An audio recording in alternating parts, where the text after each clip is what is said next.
Welcome to the Speak Like a Leader podcast with John Bates.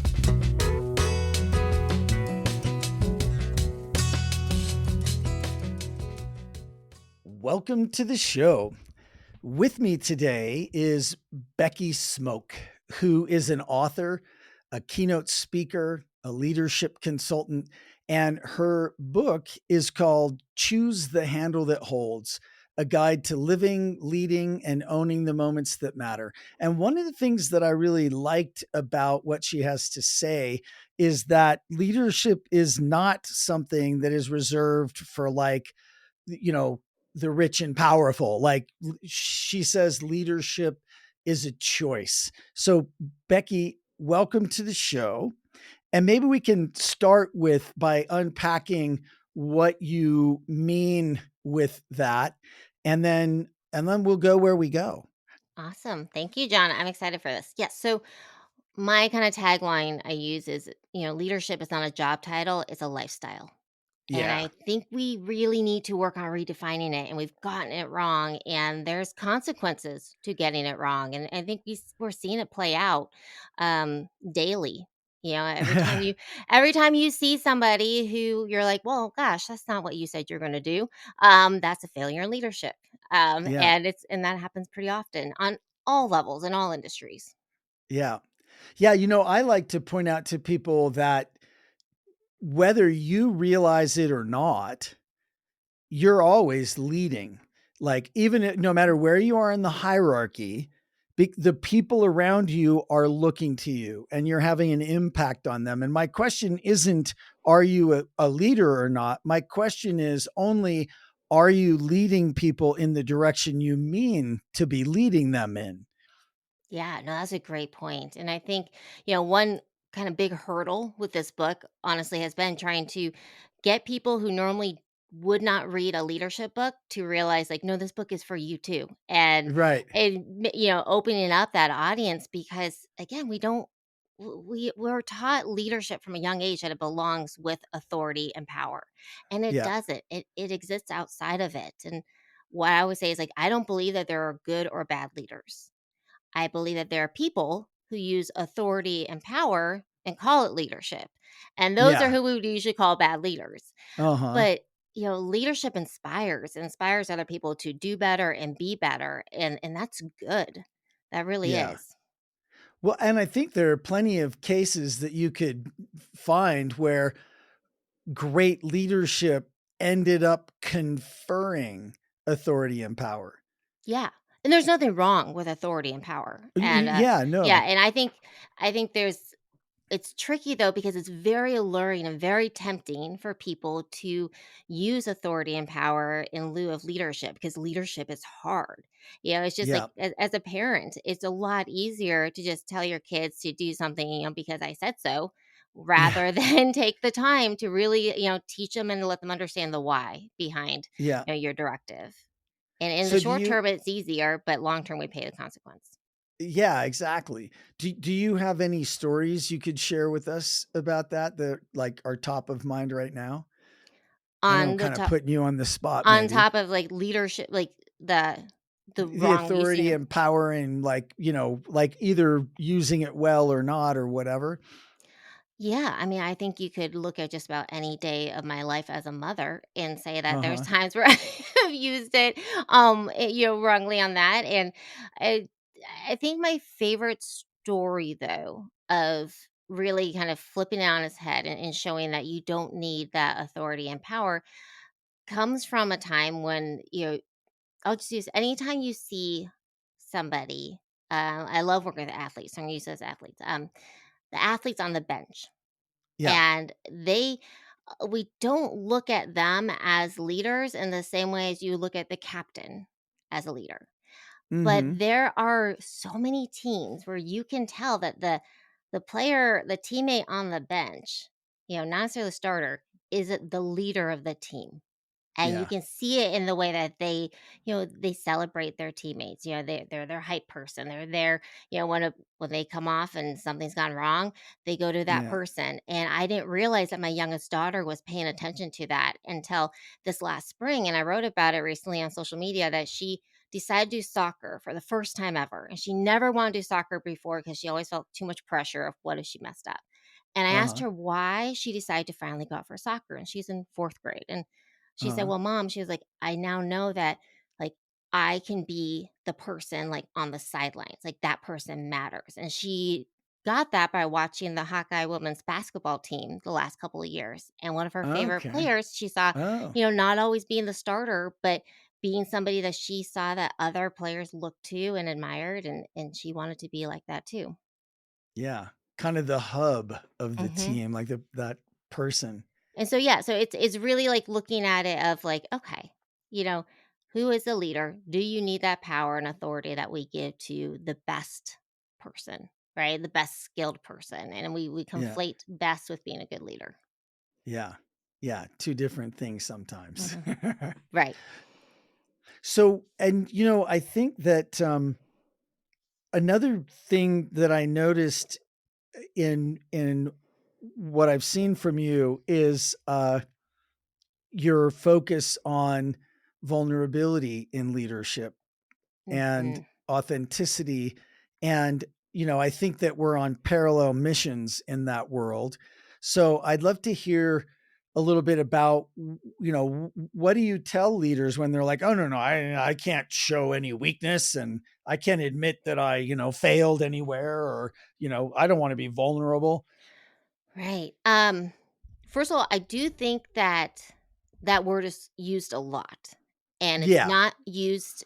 um, we sometimes get it wrong because Hmm. vulnerability is does not mean just sharing, everything Anything and and everything. yeah, Yeah, right. blah. There Yeah, needs to be intention behind it, for and there sure. needs to Yep. be like a reason for it. Yeah. And also, you need to be. I always tell people like you cannot share anything until you know that another person's reaction to your story, to whatever you're sharing, is not going to impact how you feel about yourself or the experience. Because I think I see that. You know what? Say that one more time because that's important and I think it's overlooked. I think so if you think of any time you've seen on social media somebody sharing, being very open, very vulnerable, and you kind of get that sense that they're doing it because they are looking and needing a certain type of reaction from people in their comments. Yeah. Um, if that's important to you, Don't don't even do it. go on Don't social d media. don't well, yeah, don't share. Like, Yeah. I'm very raw and vulnerable on my social media, in my book, Yep. Yep. and it's funny because I try to tell people this, I don't know if they always understand that anything I'm sharing is something that I've worked through. Like, I Yeah. am solid on it, and Yep. their reaction, whether or not they're supportive or they try to tear me down, like, it's not gonna change how I feel, and Yeah. it's, really making sure, again, that, like, if you're vulnerable, you understand that people might try to weaponize your vulnerability against you, Yeah. and you need to be ready for that, and it needs to be worth it to you Yeah. to do it. Because I get that question a lot from people leaders that I'm working with.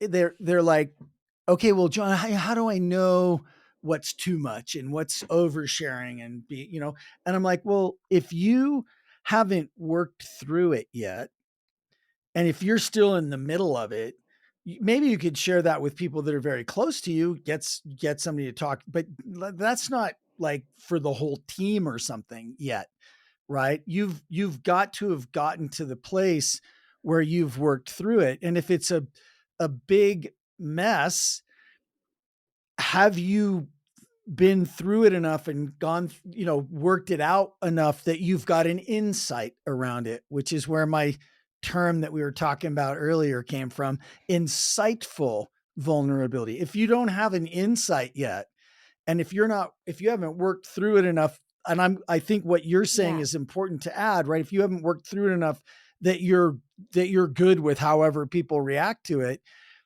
then maybe it's too early to share it. Yeah, and I think a lot of it has to be with your comfort level. You have to be Mhm. comfortable with it, and you need Yeah. to, you know, I think people can tell when it's.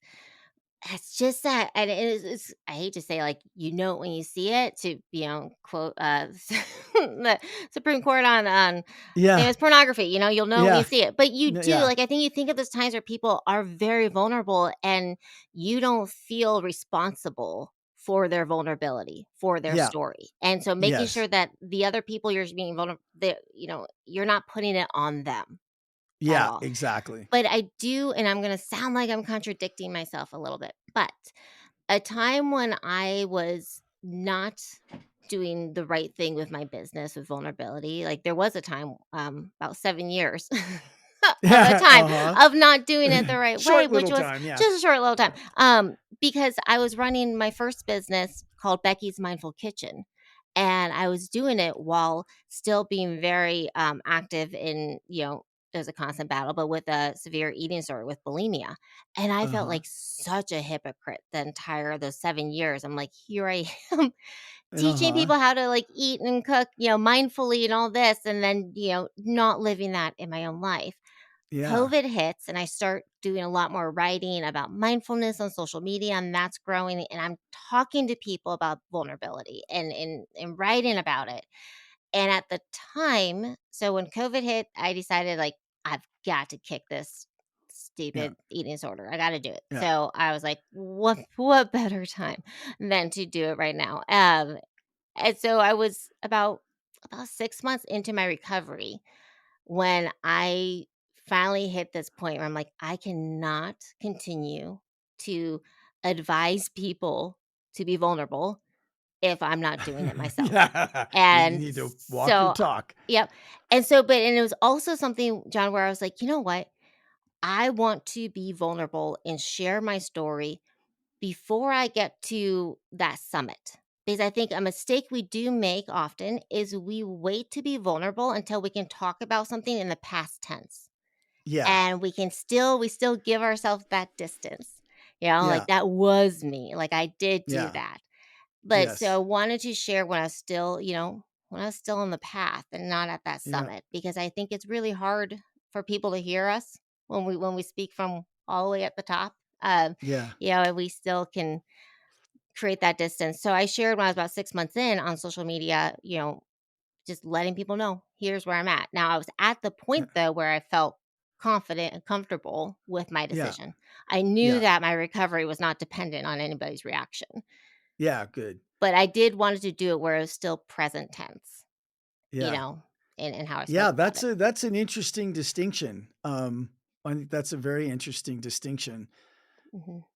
And my husband's a That's firefighter, and on 2 departments, so he's on shift about 100 hours a week, and he's a uh-huh. assistant chief on one and then a fire captain on the other, and this idea of vulnerability from a place of leadership and authority and power, he does it brilliantly. He is very, after hard calls, like, he will take the time and talk it out with the guys, and, Yeah. he talks about going to therapy, Yeah.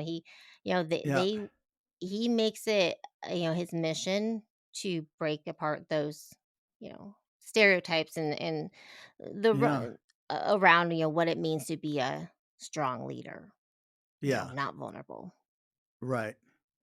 Yeah, that's really good and good on him because I know that community a little bit, and it's still, I think, in a lot of ways, a very suck it up, deal with it, be Mhm, tough, don't talk about it kind of thing.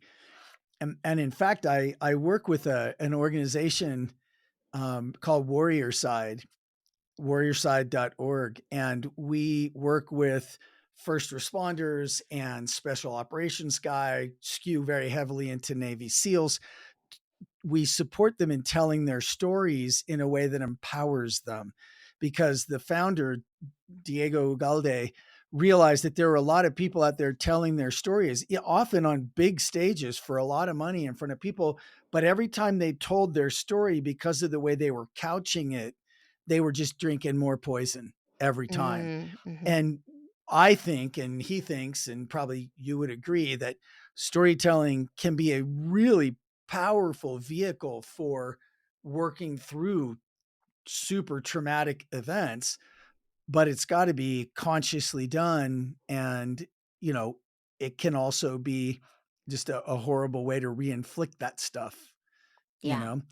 So I absolutely. and one of the guys that spoke at our most recent event in San Diego, um, is bringing psychedelic assisted therapy to that community, which is, can you imagine being like a former sheriff and Mhm. now telling all your friends, "Hey, by the way, you need to go to Mexico so you don't get arrested, but you need to do mushrooms," right? So I You just know, think that whole I world is can in believe that foment. because Yeah. I would say that there's plenty of people in that field who would tell you that, yeah, it does help and it does work, Yes, and it it's, does. Yeah. um, it is therapy.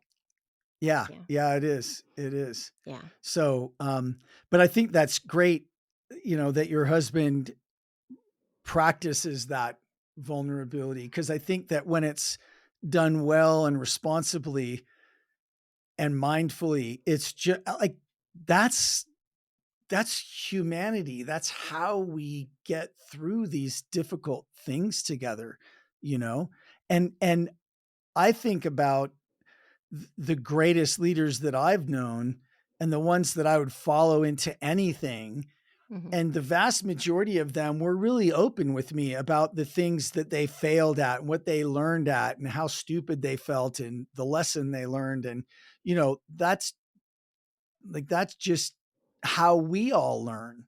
Right. Absolutely, I'll say 2 things on that is, one is, um, you can't expect the people you are leading to come to you with their failures and their mistakes, if you aren't willing to do the same. And then from as a parent standpoint, yeah, I'm a parent to Yeah. teens, and, like, Yeah. I can't tell my daughter to, like, "Hey, like, ask for a help," or, "It's okay to make mistakes," and so all these Yeah. things if I don't do it myself. If she doesn't Yeah. see me ask for help, if she doesn't see me own my mistakes, Yeah. it's I think, again, we what I always tell people is if you want to see change from somebody, you need to be willing to get off the high horse and stand next to them and be able to say, like, hey, like, here's where I screwed up. Like, this is, Yeah. be able to say, I've made this mistake. This is what I've done to Yeah. to fix it. Yeah. But and I'm gonna just contradict myself this entire time, which is I'll say Well, there as a leader, I think with yeah. vulnerability. Yes. Yes, if you are being intentional with your vulnerability, having that insight, all that, yes, 100%. I think it's also really, really important as a leader. And again, when I'm saying as a leader, guys, I'm talking, I don't care what your Y- what your title is, and it Yeah. again could be just with your own children is creating a space where other people can be vulnerable in a way that they do not have to have their story owned already, right? Yeah. And Yeah. they have to be able to be completely a mess. And I came to mind because my husband also is part of peer support, and they really are intentional in creating a space where the other firefighters can just break down and be a Yeah. mess, and it's okay. Yeah. And so I think Yeah. we do need to have both, and it's on us if you are showing up as the leader to be intentional with what is the purpose of Yeah. of me sharing right now versus allowing other people to share. Yeah. I mean, and it makes me think about how, as a leader, you've got to find a different space where you can be a mess, Mhm. right? So that you can go there and be a mess, and then you come back here, share your vulnerabilities and your insights, and let other people share theirs and let them be a mess so you can be their support because you can go somewhere else and get that support, I think. Yes, you have to be careful on who you're leaning on, but Mhm. again, making sure that they know that you do have somebody else that you go to, right? So they Yeah. know that, Yeah. because I think one of the things I've heard, and it's just painful here, is when Good people point. are like, Yeah. "Well, they never see you break. Yeah. How do they know?" Yeah, yeah. And Yeah. again, it's being careful not talking from like, "Well, I used to be this way, but now I'm Yeah. perfect." No, you're not. Yeah, no. You're so not at Well, all. so I think that one of the reasons that we so value vulnerability and what we can learn from that is because it's true signal, like from the sense of evolution, like a peacock's feathers, when it holds up that big, beautiful tail and it's iridescent, it's that big and it's really there, that's real signal. Like that thing's been eating well, Mhm. if it's got that big, beautiful tail. Me driving around in a Ferrari trying to pick up chicks because I rented the Ferrari for an hour, that's not real signal. You know what I mean? Mhm. And that's your Evolutionarily, like, that's a story, right? That's yeah, I'm making from this up. past no, but a true Yep. story? No, no, no, I don't do that. Just saying, like, No, talking no. to past experience. I just wanna check that one. Um, Yeah, no, no, no, asking it's for a just an friend. it's an example, like if I went and rented a Ferrari and drove No, I around and got you, picked yeah. up like that would be false signal. But this, when you tell a story about a place where you really fell down or screwed up or whatever, and you share what you learned, that is real signal that is valuable to us because you had to go through something really awful to learn that lesson. And we may be able to avoid that and still learn the lesson, right? Absolutely. And I think S- that's where as a leader, if you can create that relationship where you realize, like, you have, like, it's that feeling that somebody has your back. Yeah, And so if you're telling them something of like, hey, even if it's like, a critical feedback, or what they're going to perceive as negative. yeah, If it comes across of you saying like, hey, no, like, listen, I did this myself in the past. yeah, And like it's important to learn from your mistakes, but there's also some mistakes you get to avoid yeah, because of other people sharing. And here's why I'm telling yeah, you. And then it is yeah, does come across as somebody having your back rather than yes, um, you know, calling you out. yeah. So now you kind of went there, but if you're okay with it, Yeah. I would love to know what that lowest moment was like for you. And what was it that had you like step into like, what was the bounce moment? What was the insight, the aha, you know, Yeah. that had you do what you did? Well, there's and I write about this in my book. There's part of it was COVID. Honestly, I always say COVID did save my life to some degree because there's so much uncertainty. Yeah. And with a daughter who at the time had an undiagnosed like lung issue, we didn't know. There's Oof. so much we did not know at the beginning. And I'm Yeah.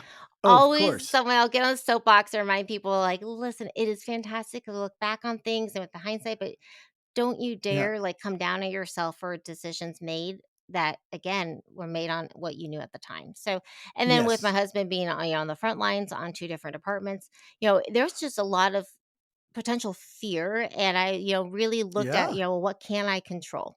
And the only Yeah. thing I really could control was my recovery, and this is, like, 20 years of bulimia, like, that's a long time Uh-huh. to Yeah. undo, and so that was part of it, but from a business standpoint, it came from just this nagging feeling that while I was successful in my business and it was doing really well, I got to the point where like I could have just coasted because I didn't have to advertise. Like it was just Yeah. it would have been easy, but I was not feeling fulfilled. Like it Yeah. wasn't my I knew I wasn't fulfilling my purpose. It wasn't Yeah. what I needed it to be. And Yeah. I really had to wrestle with that fact of like what do I wanna do here? Like, do I Yeah. wanna take the easy or do I want to, go the hard route, which I knew was gonna have to involve taking care of this old, like, bulimia thing and then eventually being honest about it.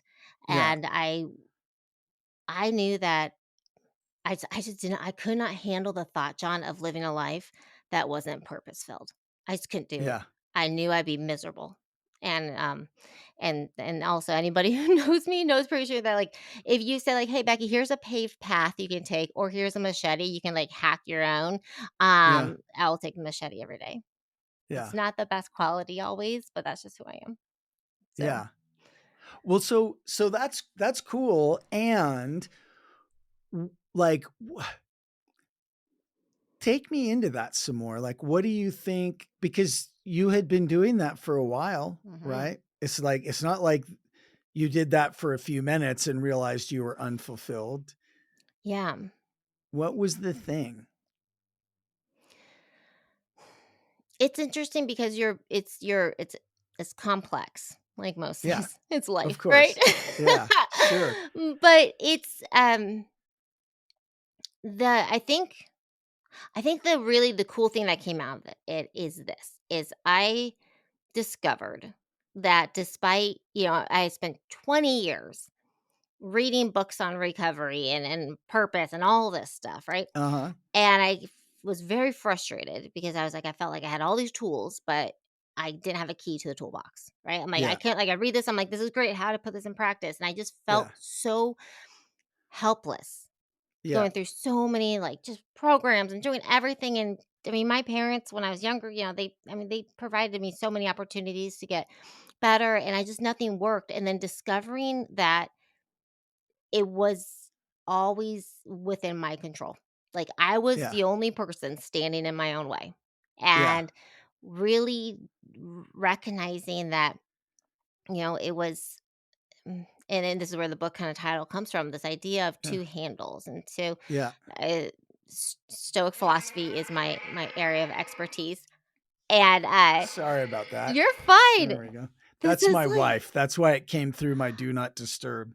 yes. Do you want to, do you wanna No, no, no, take I'm her good. call? Okay, well, No, no, okay. no. We Just don't edit this, so I know, thanks which is why everybody you for should be bearing with saying us. like, Yeah. "Yes, I need to call my wife back right now." I'm trying No. to give you one here. No, she supports the podcast. Okay, no, she's amazing. All right. Yeah.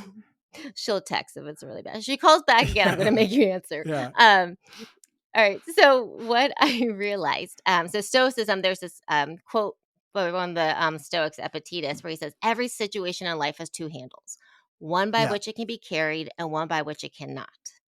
And so often, the one that it cannot be carried looks like the one that it can. It's very tempting. It's often the Yeah. easier handle to grab. It's right there, and it gives Yeah. the illusion of support. And for me, bulimia and my eating disorder had given this illusion of support because it was Yeah. the devil I knew, right? And Yeah. Yeah. and it's sometimes we choose certainty even if it's not good for us, because uncertainty is terrifying. And that's what I kept doing. Like, I knew that it wasn't good, but I knew what it was like, and that was Yeah. okay. Yeah. And Yeah. it Yeah. it really protected me from feeling, the things I didn't wanna feel. Like, Yeah. it was very good. So, Yeah. it's a lot of times anyone who's ever suffered from addictions, will know that, like, it can feel like, your best friend and your worst enemy all at the same time. Yeah. And Yeah. so I just had to come to terms with the fact that I was grabbing the wrong handle, and the Yeah. handle that held, um was gonna be hard to hold on to, but it was gonna hold.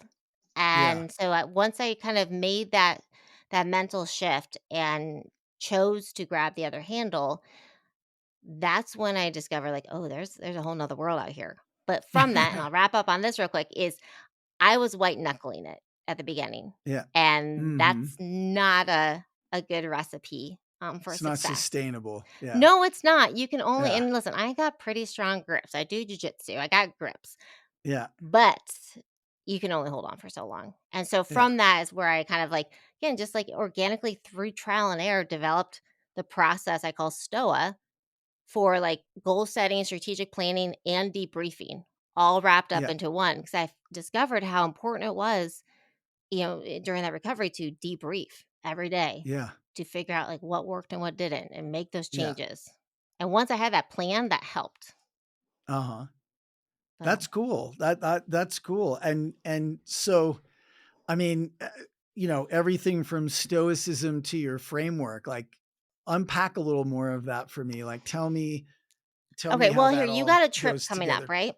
So I do. you Yeah. got you're going to be, like, rafting the Grand Canyon, correct? Rafting the Grand Canyon. Yeah. Like that's a total dream come true. I Okay. just got a So we'll last stow minute you for that. invitation Well, out of the you blue. I'm just like, you just okay. it happens to all of us. We just get that last Yeah. minute invite. Real life. Once in a while. Yeah. Yeah, very relatable. I'm with you. But no, okay. So we're gonna do a STOA for you on that. So STOA stands for success, targets, obstacles and opportunities and action steps. So, Okay. starting for success. And you're allowed to do something that's not in your control, but I'm going to force you to at least choose one like definition of success for this trip that is within your control. So, what does a Uh, successful trip look like for you? well, I mean, making it back alive is, So, that's out of your but that control. may or may not be in my control. Yeah. That's out of your control, completely So, out of your control. You can yeah, influence it, you can yeah, impact it, but yeah. no. Um, well, you might have to help me with this, but I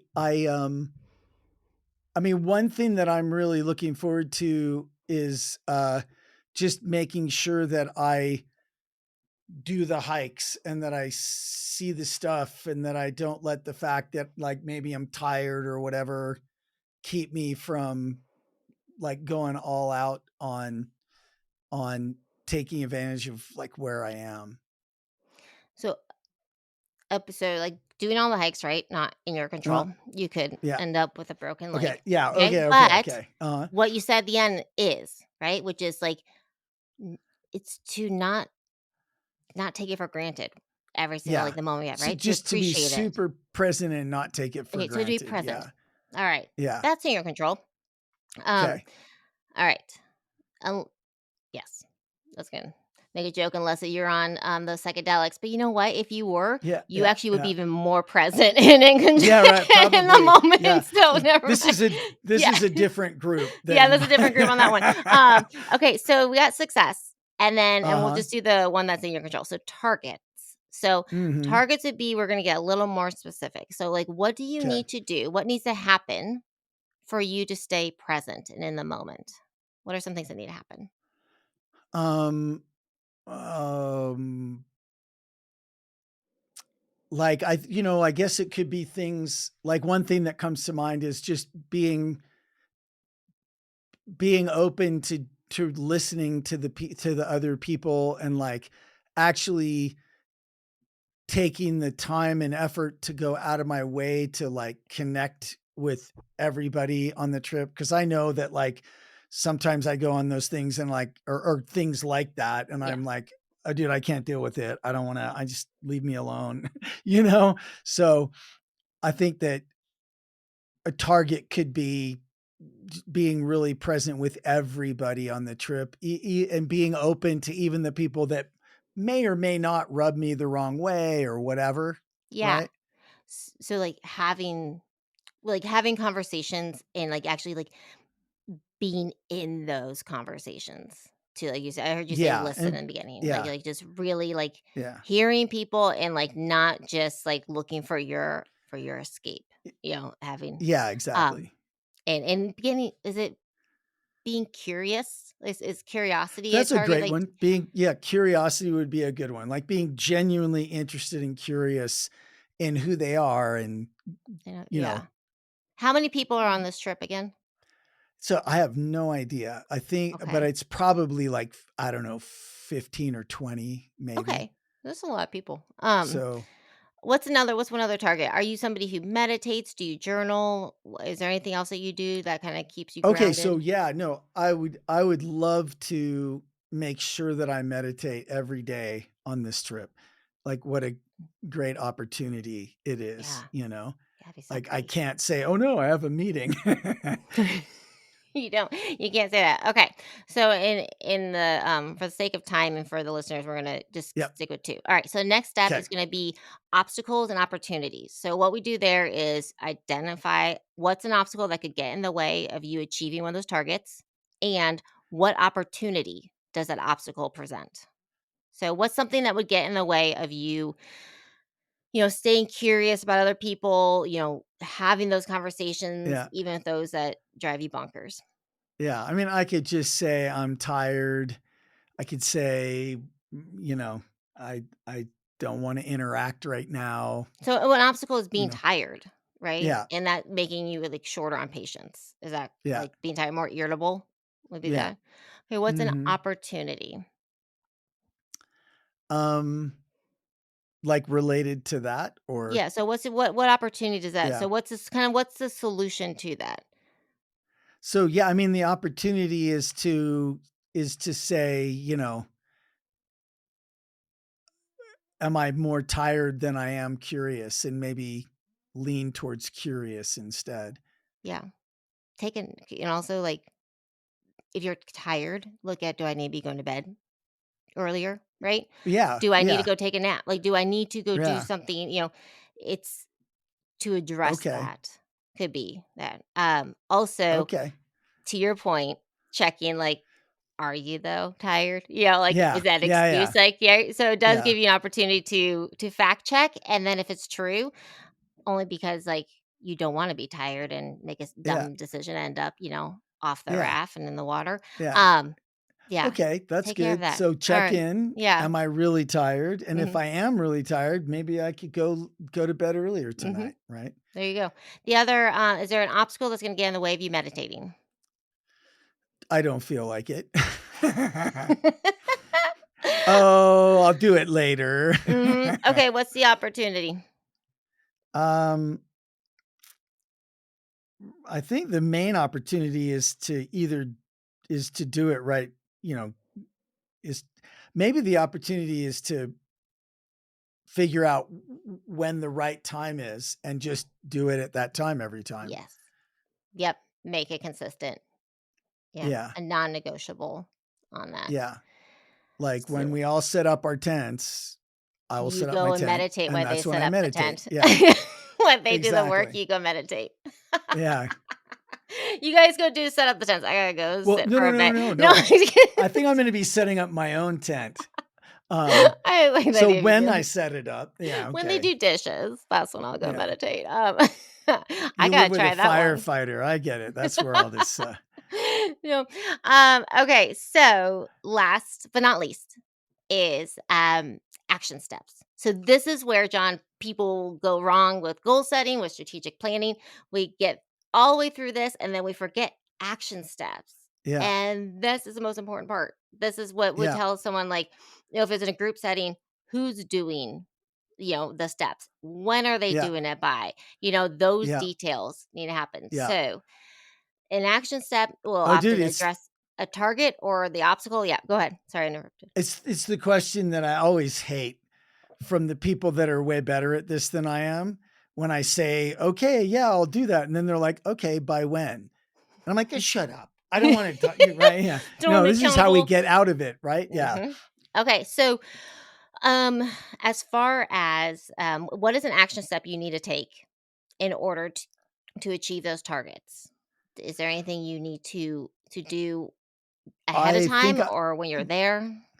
well, yeah, I'm going to take a little one of those write in the rain, waterproof little journal things. Yeah.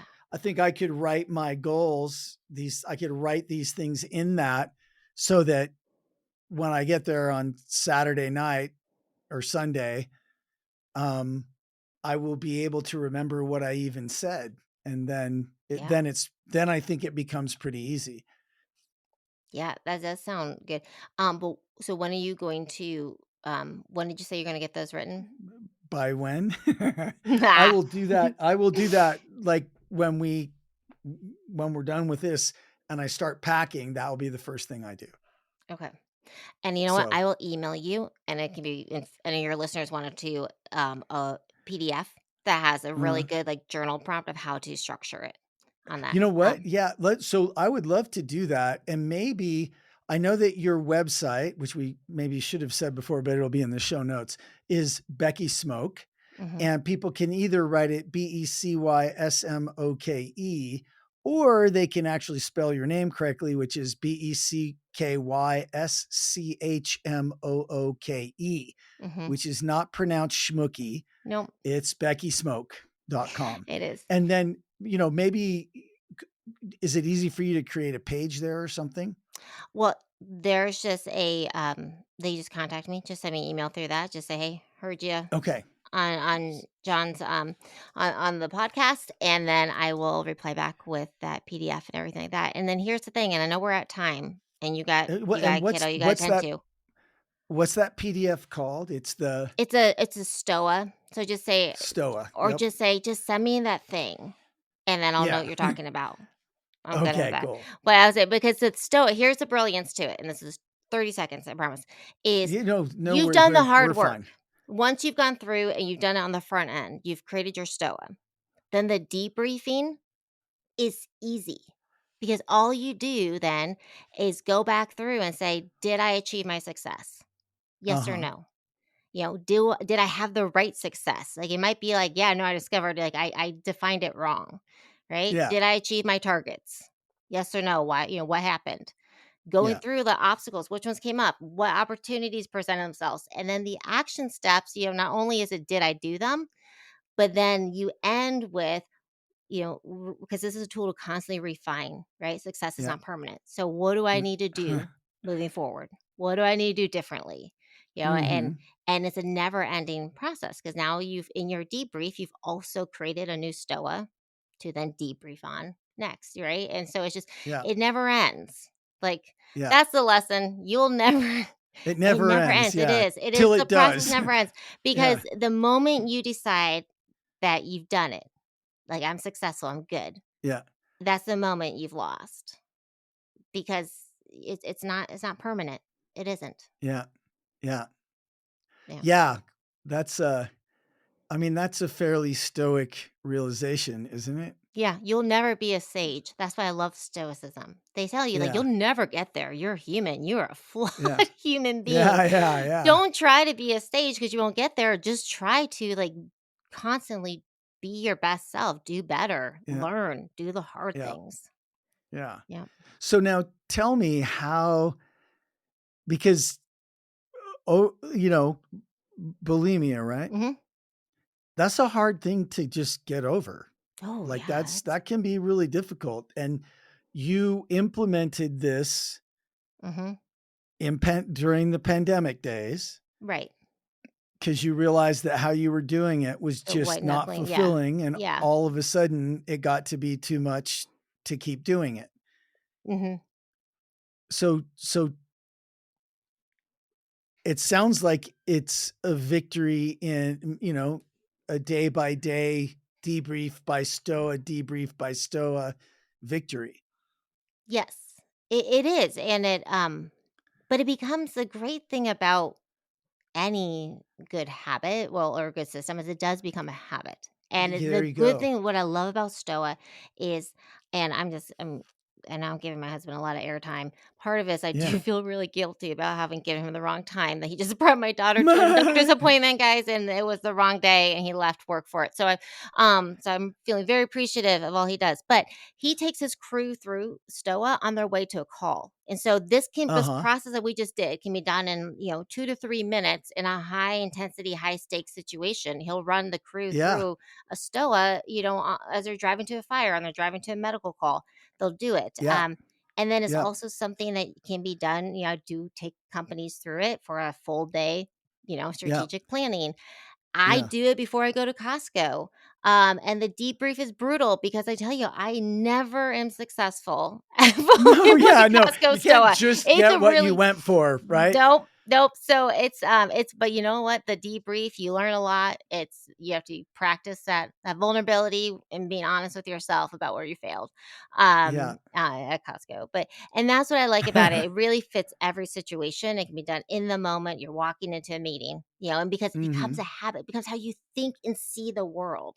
And that's Yeah. what I really, appreciate about it. When I wrote the book, I wanted it to also be in that way, like a guide. And that's why I say it's a guide. Yeah. It's full of those actionable, steps, those practices, and it's those kind of Yeah. bite-sized, really small chapters because we're all busy and we don't have Yeah. time to sit down and read a long chapter. So it's a quick one, like, you know, Yeah.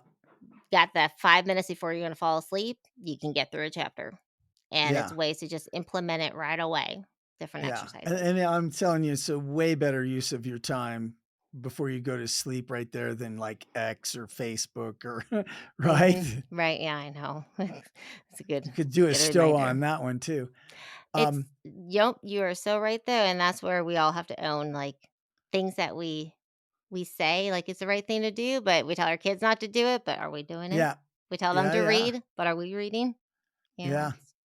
That's a Yeah. little bit of the mom guilt heading your way, but I'm guilty Yeah. of that too, so it's like, it's a Sure. good reminder.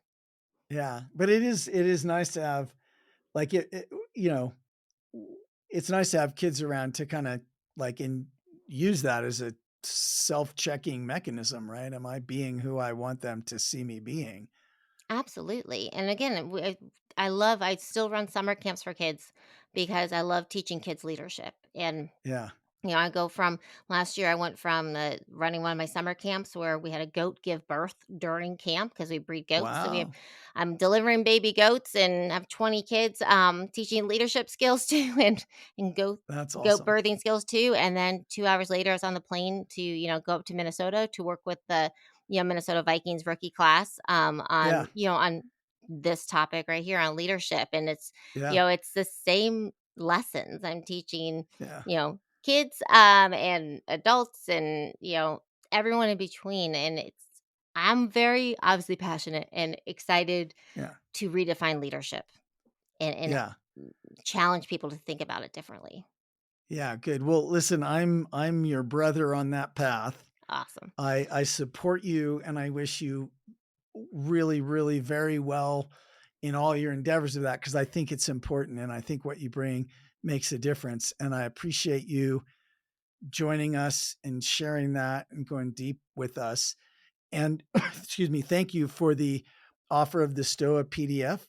Hmm. People will go to beckysmoke.com and email you and just mention the thing Yeah, I just I from heard something. the podcast. Yeah. And I'm like, I gotcha. Um, Yep. or STOA PDF is pretty easy to type. That is. But you know what? We all So have our days. whatever So works. Yeah. whatever works. But yeah, no, I appreciate you. Thank you so much for having me on. And I'm very excited to hear about your trip and best of luck on it and with packing. Well, And thank you. Thank you I'll very be much. bugging you to make sure you did write it down. Okay. Yeah. Yeah, we should follow through. Okay. Good. Yeah, I will do it and look forward to being bugged. All right. Thank you so Oh, much. you're super welcome. So, and thank you for joining us here on Live Like a Leader Show. Doesn't make a difference if you don't listen. And if you would do us a huge favor, please go to wherever you get this podcast, give us a 5-star rating, tell your friends about it, help us reach more people with these great nuggets.